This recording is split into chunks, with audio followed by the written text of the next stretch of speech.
Hello, folks. Welcome to Kudlow. I'm Larry Kudlow. So, AG Merrick Garland gave the world 3 minutes and 30 seconds of his precious time and said nothing. Remember the Wendy's ad, "Where's the beef?" Well, Mr. Garland gave us no beef. But I'm going to speculate that tens of millions of Americans will have a big beef over the fact that Garland gave us no beef. He said the Justice Department, and I'm going to quote, has filed a motion in the Southern District of Florida to unseal a search warrant and property receipt relating to a court-approved search that the FBI conducted earlier this week, end quote. Now, if that sounds important, I hate to break it to you, but it is not important. What we really need is the application for the warrant. That would show at great length the probable cause for evidence of a federal crime. Former prosecutors tell me that application will never see the light of day. And unfortunately, the application is where the real beef is. Was this outrageous raid on Donald Trump's Mar-a-Lago really just a function of some missing documents sought by the National Archive? Or was it a fishing expedition looking for any documents that might link the former president to some kind of conspiracy regarding the January 6th Capitol riot? Was this outrageous FBI invasion a futile attempt to pursue the American public of all the things that January 6th Kangaroo Court Committee has failed to pursue? Even with their many televised hearings, the polls show that the January 6th committee failed to move the needle against Trump. It was a politicized Justice Department and FBI desperately trying to somehow prove what the Kangaroo Court failed to prove.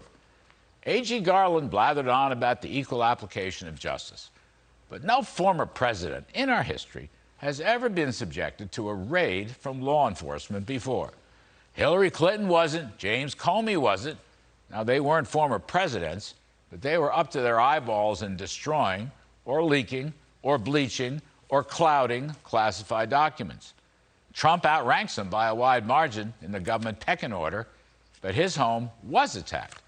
Would the sealed official application reveal anything there?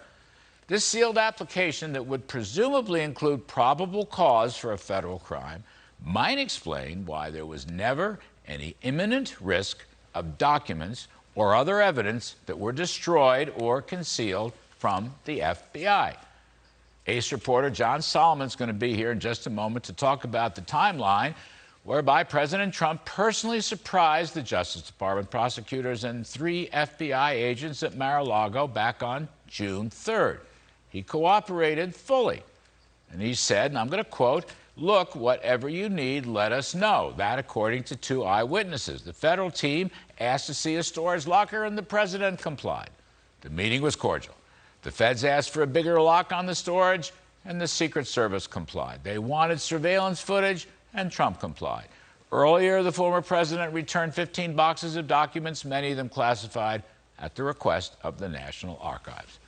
But after mid-June, there was no other contact between Trump's team and the government lawyers until the invasion of August 8th. Well, why did this raid happen? What were the feds thinking? Now, A.G. Garland says he personally approved the decision. Well, exactly for what reason? The White House, meanwhile, claims that they didn't know about it, but frankly, I do not believe them. It's kind of like their claim that we now have zero inflation. I don't believe that either. The White House, along with Chuck Schumer and Joe Manchin, claim the IRS is just going after millionaire tax cheats. Well, I don't believe that either.